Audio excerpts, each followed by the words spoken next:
Hey Ramon, Hey, Timea, let's talk gender equality. I love the idea. Give me a second. I just got to grab my coffee. I hope you've got yours too. Yeah, right here. Welcome to another podcast on gender equality over coffee.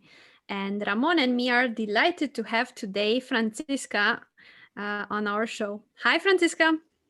Hello. Hey there. I'm so excited to have you here, Franziska. And if I may share to the world, we are recording today on your birthday. So let me, on behalf of our listeners, wish you Yeah. a very happy birthday. Happy birthday! I Thank cannot you. believe I can't believe that you took the time to record with us. This is such an honor, and we want to make this as fun for you as possible. So for our listeners, Franziska, why don't you tell us a little about yourself, maybe a fun nickname, and do please follow it up with 3 random things about yourself. Mhm. It's actually intriguing to note that I am not a big fan of nicknames. So I do get called Fran a lot of the times, or Franzi, the German sort of nickname, but I do go by Franziska only. So usually that's my, as you would call it, nickname, my full name basically. And as for 3 things that I would say define me, or that people might not know about me, I'm a huge fan of tardigrades. I'm not sure if you know what tardigrades are. Me not. Are they no, I'm gonna make a fool of myself. Please tell us. You are on the right track. Oh, They are yes. these little, like, tiny microscopic beings that you can find everywhere on this planet, and they're actually superheroes. So you can freeze them, you can cook them, you can put them in space. They will survive. They will just come back to life, and it's just they have seemingly eternal life, and they're just amazing. And they also look really, really cute. And that combination, I find, is also kind of a marker for diversity, right? Things that might seemingly look cute Ooh, actually have great strength in them. I So, huge love fan that. of tardigrades. Yeah. And two other facts about me. I once stood on a stage with the rapper Tiger, if that tells you something. I'm I afraid was called I'm up on No. stage. I'm afraid I'm Is he Because, terrible at musicians. is he okay. in Germany or more known No, or no, he's a worldwide? famous US rapper. Once was linked with one of the Kardashian Jenners, and I was at his concert in Munich, and I was dancing and I'm doing my thing, and then they were like, "Franziska, come up on stage," and there were a couple of people called up. Wow. Yeah, That's so exciting. that happened. It's okay. That's a next level public speaking fear for me. Yeah, Dancing in front of a huge stage with, well, a well-known rapper, that's something.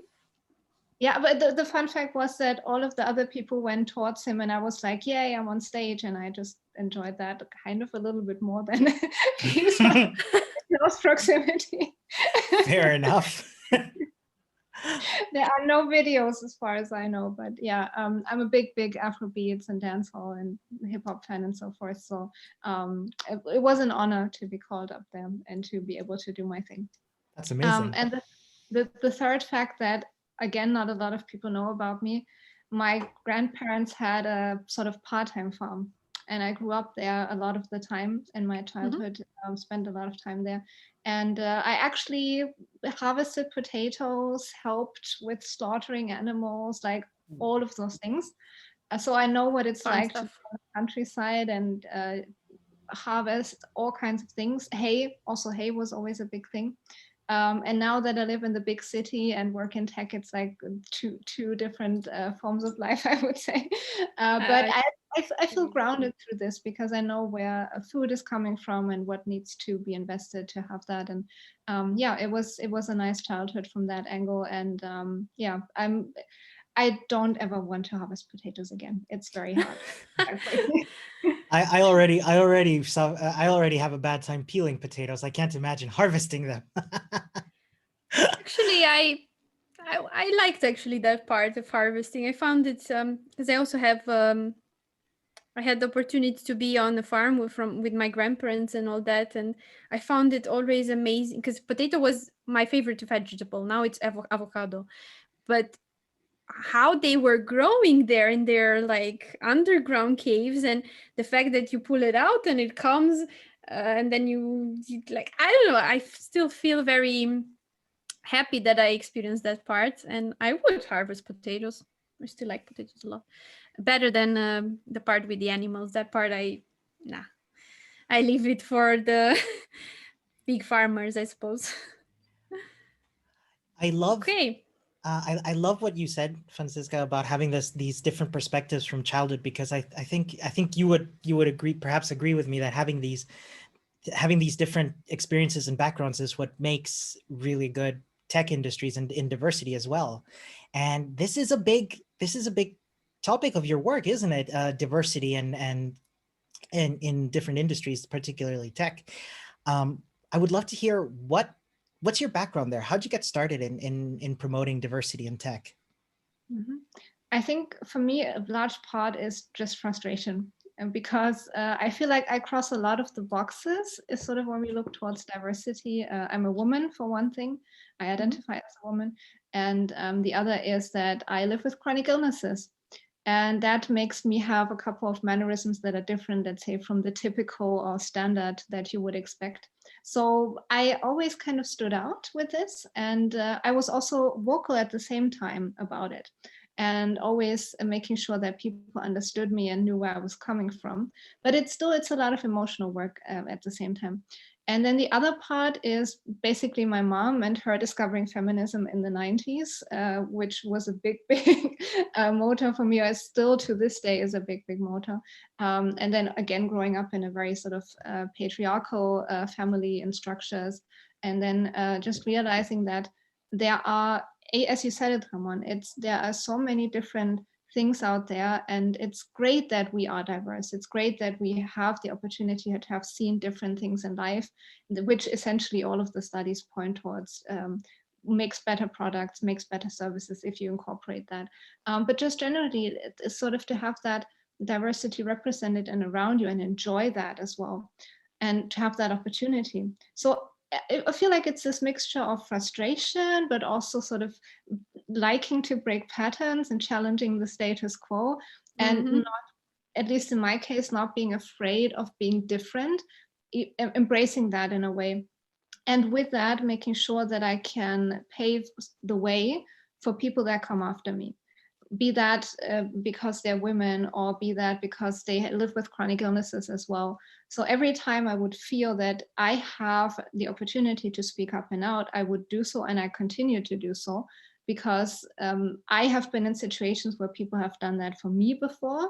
And I appreciate that, because that gives me opportunities at the end of the day. There are still a lot of things that go wrong, as you both well know, things where we have sort of very large percentages of people of one particular sort of what we perceive them to be. And that makes monolithic environments. And to break that up and to make sure that we have more diverse environments, you need to take those steps. So I think, again, for me, it's a mixture. And but personal frustration is a very, very good motor to have, because you only basically tackle things that you care about, that kind of make you frustrated in a way. If you didn't care, you wouldn't do anything. So sometimes it can be good to use that frustration as a positive motor to tackle things. So then it would make perfect sense why you were drawn to job descriptions that have to do with program management, because that's how we both met you, basically. You were a program manager at that time. I kind of transitioned into this because I was largely in community work, but in essence, in community work, you have a lot of topics of diversity as well.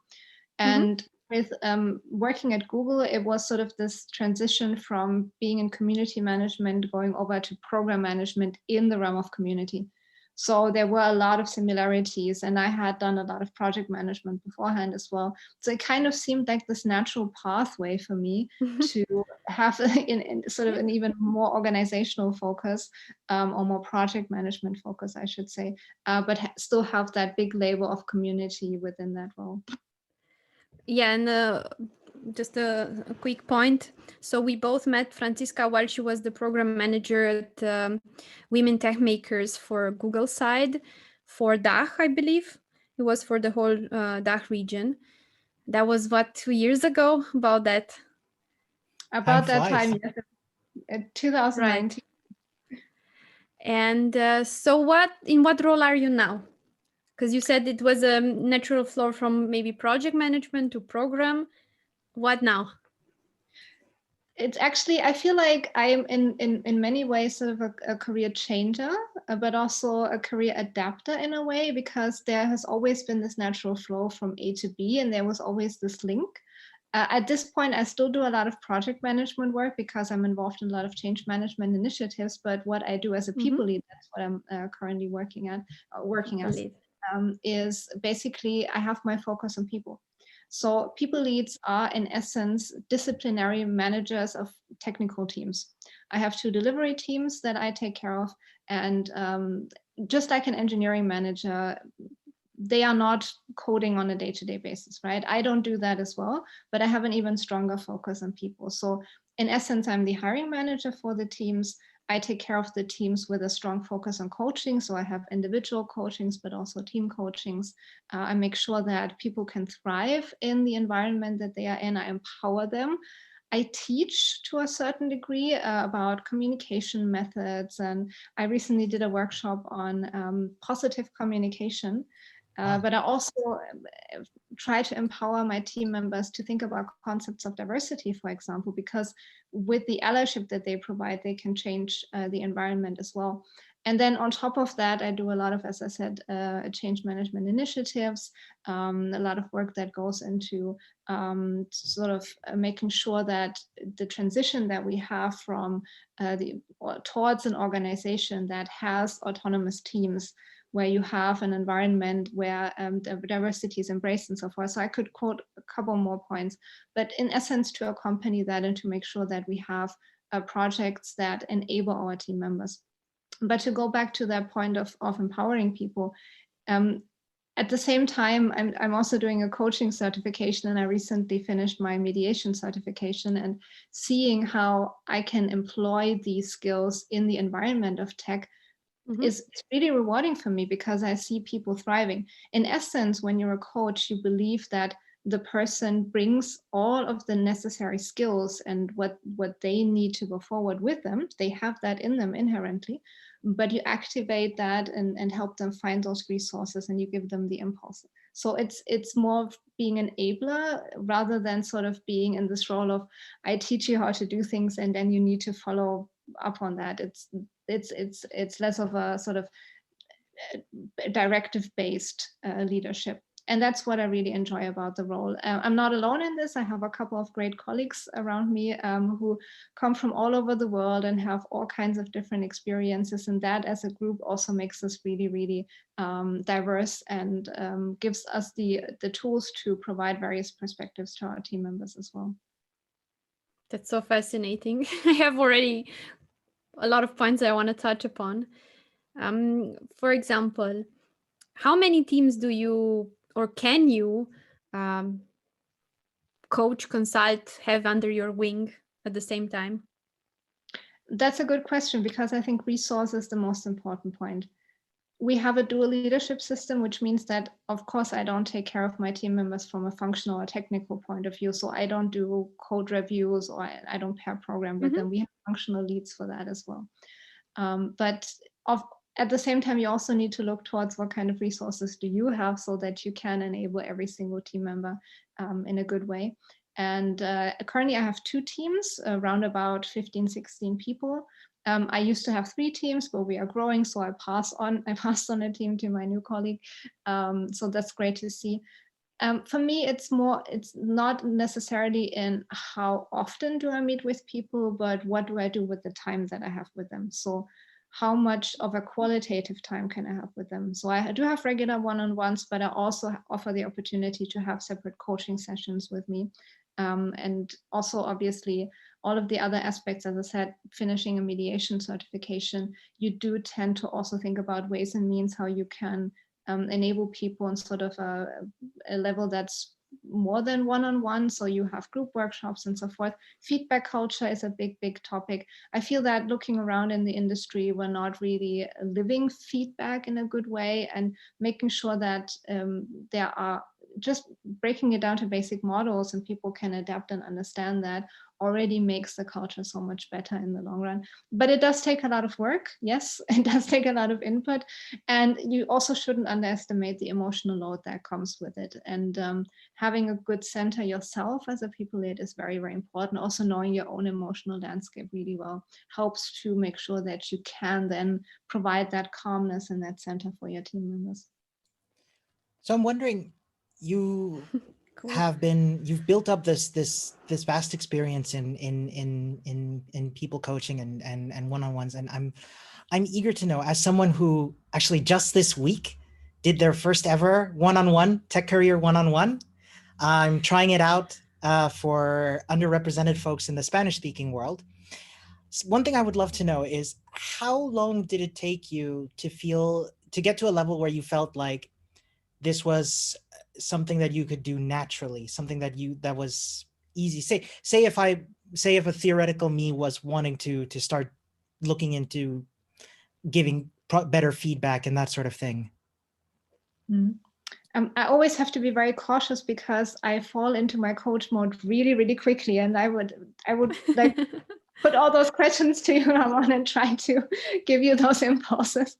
But since we are in a podcast situation, I try to hold myself back. When I look back, I do feel that I've always had a communicative knack, and that helped me really well in community work.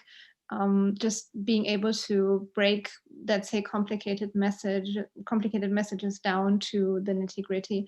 But what I really liked was that, again, sometimes simple models are the best thing that you can have. Very early on in my career, I had a colleague who explained to us what nonviolent communication was. And while I wouldn't say at that point I practiced it really well, I'm trying to practice it more and more. It did give me sort of a lifeline in how can I phrase messages in a good way, and how can I understand people, and how can I enable them to also then in turn communicate with me very well. What I also see in my one-on-ones is that I focus my attention completely on the other person. It's not about my ego. What I have to say and so forth, that might be interesting for a podcast situation, but not in a one-on-one. It's not about me. So the ability to listen and to actively listen. Positive paraphrasing is a good tool for that. And also making sure that you ask questions on whether you understood something correctly helps a lot as well. And that in essence, combined with a big drive and big desire to enable people, I think are a good mixture. But going out there, reading, trying to find good models and things that work well for you, because it should never be a dogma. It should always be the thing that you can adapt for yourself and to your style and to your personality. I think that works really well. And that's what I have seen in the industry also support a lot of engineering managers out there to get into the role, that they've sort of consciously taken that step of, I want to acquire this knowledge in how can I communicate better? How can I coach? How can I mentor? And how can I, at the end of the day, it's also necessary, mediate between people. So that additional skill set helps a lot. And yeah, widely reading, exchanging with people, being coached as well helps a lot. There are various ways and means to arrive at the end destination, and none is the most perfect one. It's just what is the most perfect one for yourself. Thank you. That's awesome. I have to think very much now. Okay, so how about diversity? How does this fit in your job? How do you manage to sensibilize people? And I think you're a big fan on topics on accessibility also. Lately, I've seen the post. Tell us a bit about this aspect in the job. That is a very good question, because in essence, what I've observed, and both in the community, but also in my role, is that oftentimes, what is the knowledge that we start out with? I feel like after years of being active in this sphere, I have my filter bubble on Twitter and I get all of the tweets on things that are happening. And I just, and that also makes me question myself to the point where I, for example, stopped saying things are weird or awkward, because that is connected oftentimes to things like neurodiversity and so forth. So I do have that information coming towards me now with the system that I have built. A lot of people haven't had that. And specifically when you are in a scenario where you're part of the majority, there's often the question, have you had those experiences? Timia, you and I, we've probably both had our share of experiences as women in tech, and I could probably write a book about that by this point, but I've gone through it in a way. So I've had that experience. So I in turn get that frustration. So I want to do something about it. Mm-hmm. Oftentimes when there is not this level of I've had those experiences myself, and I also haven't observed it, then how familiar is it to me? So that's the essence of just informing people about what are some of the things that are going on that they should be aware about. But it's also about this level of consciousness in a way. Oftentimes I found that talking to people, there is a lack of perception that, for example, discrimination happens to other people. And just creating that level of empathy, that is, I feel, key in understanding how to be an ally. And that's the end goal, ultimately, to be an ally. Even I, as a person of a marginalized group, can be an ally to other people in specific scenarios. And empathy is crucial in so many aspects. It does not only pertain to diversity, it pertains to a lot of other fields. Like good collaboration is in essence based on empathy, understanding where the other person is coming from and that they're new to this and they're struggling and they need something to help them and to enable them. So just sowing the seeds, I feel, is very, very important, but also a complete embracing of people. If there is a person who comes to you and says, well, I don't see it happening, and I cannot imagine that there is, for example, discrimination going on, how do you deal with that? You can create a line and basically be strong on your position, and then you will argue at the end of the day. But if you embrace that person and you ask questions and you get to know them, that often creates an opening for people to be like, okay, so that is your experience. It might not always click in the first conversation, but at least they get your point of view and your perspective. And then they can over time empathize. And same for me. I've had scenarios where I was confronted with something that was like, not sure, is that really the case? But then over time, I learned more about this aspect, and then I got more sensitized for it, if you will. So that is also very important, I feel like. And just generally hustling, making sure that you have the right markers for reducing biases in the hiring process, for example. Making sure that you do the extra work and you go out there and you talk to people that you feel like would be a great addition to your team. Mm-hmm. Speaking up and out. I often, specifically women that are younger than me, I often experience them to be like, oh, I don't want to, go to the front and talk about that. But in essence, you should raise your hand, go up there. So empowering others as well. It does take a lot of resource, and it looks, from at least from the outside, like, is it worthwhile? Is worth it? It is. But it is definitely not an easy process, and you have to put in the work. So again, I feel like it's a balance. It's a mix of things that are, let's say, a bit more ephemeral in a way, and making sure that you understand people's minds and where they're coming from, but also what is the hard work that you need to do. And that is, as in essence, a lot of the things that we have seen in the literature and in the debates on Twitter and so forth, of what we all should do as people with a specific level of power, and being those allies in these scenarios. And yeah, allyship at the end of the day is, if I could turn everyone into an ally, I would put out my magic wand and wave it around. People would all be allies for each other. Can I do that? No, but I can at least try to spread a little bit of my magic. This is such a wonderful sentence, yeah, to wish everybody to be an ally. I've heard lately a lot more about allyship, and it's, I think, at least in Austria, it's something that it's not talked enough about. But I want to know, for your knowledge personally, where do you go to get this kind of resources, information, now being about allyship or about a particular topic on gender equality or something in diversity?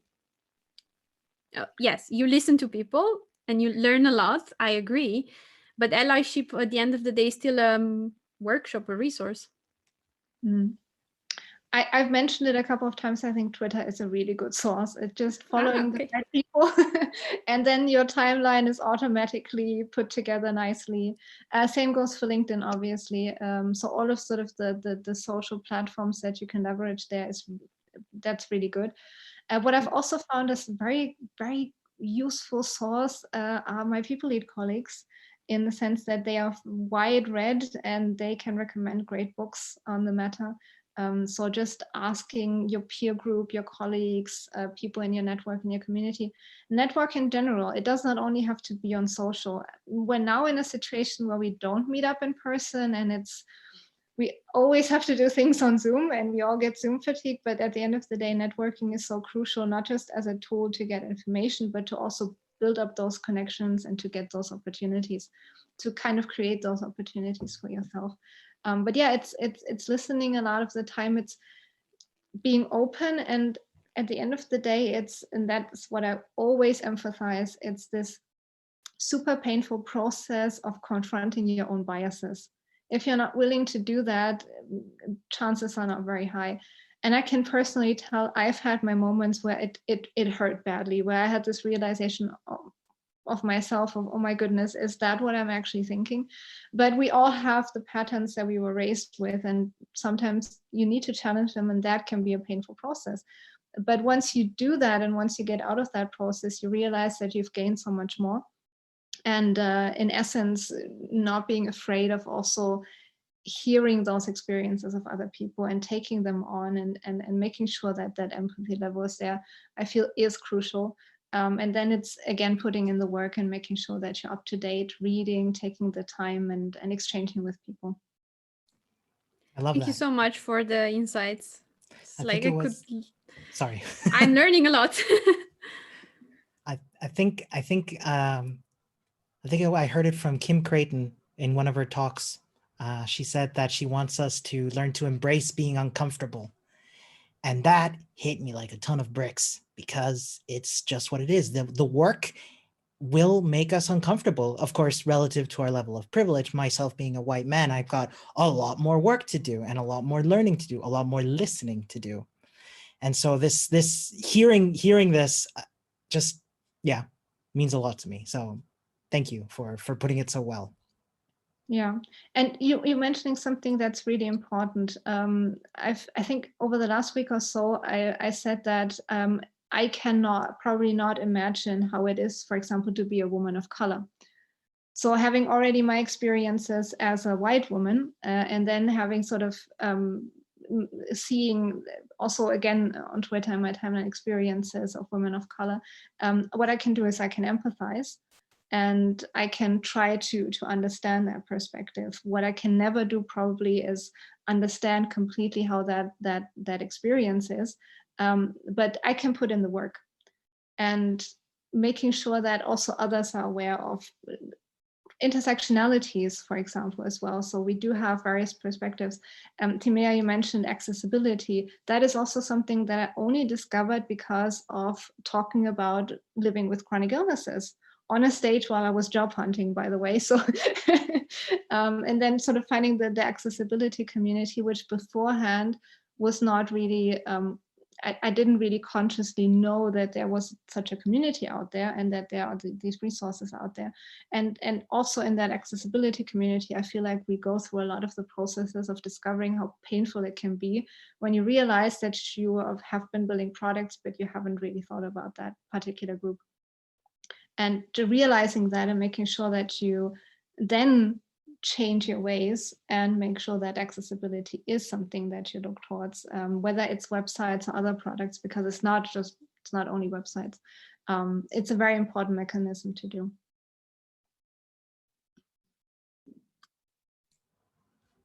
Excellent. I think yeah, just embrace it. Just, as you said, always discovering new aspects of it, and doing the work. Just it takes time too. Absolutely. I mean, can you? I'm not sure you already mentioned, but could you give us an estimate of about how much time you've been doing this and how much time you've dedicated to the work? Oh, that is an important aspect that I always underline, because while I do live with chronic illnesses and they impact upon not necessarily my time, but upon my energy quite a lot, which then impacts upon my time because I have to spend time just doing nothing. I also say I don't have any kids. And that's a big, big, big factor. If I had kids, it might be different because I would be taking care of those kids. And I still have sort of that luxury of having the ability to take time out. But in essence, what I would say is, as I mentioned, my mom discovered feminism in the 19th, so that's where it started for me. And then just as a child, and then also in my teenage years, reading a lot about different cultures around the world and discovering their history and what are the characteristics there. I think that was a good baseline. And then I would say over the last 3, 4, 5 years, consciously, bit by bit, building up my knowledge base. And since Twitter and LinkedIn are sort of now well manipulated by me, I wouldn't say that I do this very consciously during the week. So it kind of comes to me. But then when I see that there is an interesting resource or something that I should familiarize myself with, then I follow up on it. And then I would estimate, if I had to break it down, probably half an hour to an hour every week, plus the aspects that come up in my work as well. So it's a combination of that. Awesome. Thank you. So, a big focus of our podcast is to also get people who are perhaps interested in getting involved, doing the work to get started. And I'm wondering, as someone who has been at this for a while, do you have any advice for people who are interested to get started, besides what you've already touched upon? Network. Communities, as the one that you are leading and driving, it's so essential. And I mean this in more than one sense, because also looking at, for example, young women that are interested in going into tech or being in tech, working in tech, network, because this is essentially the community that will enable you to know about jobs that might not be on the public boards and so forth. But it also, what you will have by that, you will meet people of various backgrounds, and you will exchange with them and you will learn from them. You will meet people who are very experienced in their career and have seen a lot of things. You will meet young folks who are super motivated and driven and come in with this curiosity. And you just generally expand your horizon. Same as traveling, right? Going out there, seeing the world. Again, you have to be able to afford this. We shouldn't underestimate this. And also with community work and being active in communities, you also need to be able to afford it. So can you take that time out from taking care of your children and so forth? So I see this as two sides of the coin. We need to make sure that folks can have that opportunity, but it's also good to encourage folks to take the opportunity that's there and to go out and venture forth and so forth. So there are, as you can see, I'm always delving into the sort of subtext and making sure that we understand various situations. But yeah, that's what I would recommend, and just generally staying curious, wanting to learn, being open to learn, and listening, believing stories also, and making sure that there is a personal understanding of what you want to be as an ally, how you can support. And then, as I said, getting out that magic wand and spreading your magic. That is wonderfully put. I appreciate it so much. Well, and at the same time, as a resource, I want to point to your website as well, fh-digital.org. Right? You write there interesting articles, blog posts, and I think you're available as a speaker on these topics. I mean, that's how I follow you online, and you have your own content on YouTube as well. So we're going to make sure to put this in the show notes if people want to talk to you on these topics. Yeah, absolutely. And for me, sort of what also was a really good journey to this point was, as I mentioned, discovering accessibility and also talking about things that at this point I felt nobody had really talked about, which was accessibility for developers sort of in the larger scheme of things. And so far, we had always seen a very strong focus on how to support developers who are blind or developers who are hard of hearing and so forth, but to have sort of that overall picture of also from the employer view of what you can do to ensure accessibility for your employees. So I do think there are a couple of talks online of me mentioning that and going into detail there. And also obviously my research on stats for tech folks in Germany and also diversity there. So happy to support and to exchange on those topics anytime if somebody's interested. I saw that talk, the one on the statistics. That was incredible. I would love to add that to the show notes. Absolutely. Eye-opening. It is. You talk about a good perspective on the German market, on how it is with developer numbers. And if my resources allow me to do so, I will do a second iteration. I'm just waiting for a couple more stats to come in, particularly the sort of the main source of information that I used, which was from the Federal Agency of Employment in Germany about the numbers of IT folks. They basically did this very in-depth study. And I'm just dying to get the new numbers so that I can see how Corona impacts the industry, because we see signals that it does, but it somehow also doesn't, because it's kind of resilient and so forth. So this is really thrilling. And what I have been doing is I have been trying to gather other sources in the meantime that can then sort of be implemented there as well. And yeah, I really hope that I can do that second video soon to make sure that we have a better understanding after Corona of how the tech industry is currently, what the outlook currently is there. I'm going to keep an eye on that. Yeah. You know, Timmy and I actually briefly touched upon doing how the pandemic has impacted employment and the gender discrimination that comes with that. So definitely something to keep an eye out or an ear out for. Yeah. And the central question that I haven't yet been able to answer is, we have seen how women leave the workforce in droves because of Corona and how that impacted. What we haven't yet gotten a good understanding is, do women leave STEM jobs and in particular tech jobs because of that as well in droves? Or does it not affect anything? We don't have any answers on this at this point, right? We do know that women proportionately leave tech jobs more than men do, and quicker. But we haven't yet seen how Corona interplays with that. And for me, it's just not, on the one hand, it's a thrilling topic, but if we were to see that it would impact there, it would also be a tragic topic. And it would lead me to think, what can we do to make sure that it does not impact any more negatively than it already does? Yes, it's hard enough as it is. Franziska, last question. If you could go back and start over, let's say on your career path, would you change anything?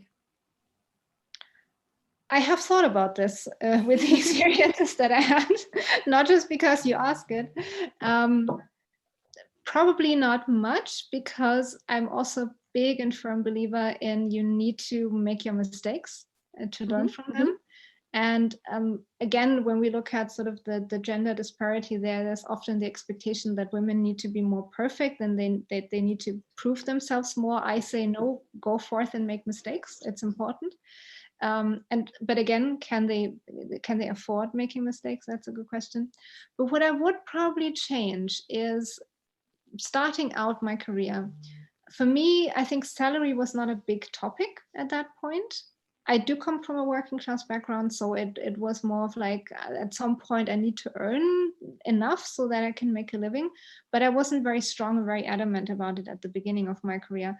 And I think that I would change. I would be more verbal about what kind of salary I would want, and also be more conscious about the fact that living with chronic illnesses and me not having status in Germany, which is another thing entirely and very complicated, I need to make sure that I have a living that enables me to live a life that where I can just spontaneously buy medication if there was a medication for me, for example. But it's so imperative that just this week I saw this like study of women are not so much about salary, and it's more about the acknowledgement that they get in the job. And I'm like, yeah, that's true in a way, but why shouldn't we look more towards salary? Why shouldn't we be strong on, no, I'm not going to get less pay than the colleague? And oftentimes this happens sort of in a very covered way because people don't talk about it. So Yes, talk to your colleagues, make sure that you are up to date with what everyone is earning. At least in Germany, and the laws according to German law, you are allowed to talk about your salary, even though contracts say differently. So also having that knowledge about what you are contractually able to do and what not. So having that knowledge that I have now, I would go in with a completely different mindset, and I would be much more of an advocate for myself than I had been in that situation. And I can give the advice to all of the young folks out there starting now: be very strong on what you can get, try to do the research, but then be also very vocal about what you should get in that scenario from employers, and getting your fair share. That's what it's all about, for the hard work that you put in. Amazing. I couldn't agree more. Thank you so Absolutely. much. That's wonderfully put. Well, I could stay and chat forever, but Franziska, we want to be respectful of your time. Before we wrap up, is there any place where folks can get in touch with you that you would like to tell them about? And is there any organization or resource out there that you'd like to give a shout out to before we go? Oh, good question. At the places, currently we're all online anyway, but I'm mostly to be found on Twitter and LinkedIn. So this is where I usually regularly post and also exchange with folks a lot. Basically sort of broadcast my wisdom to the world.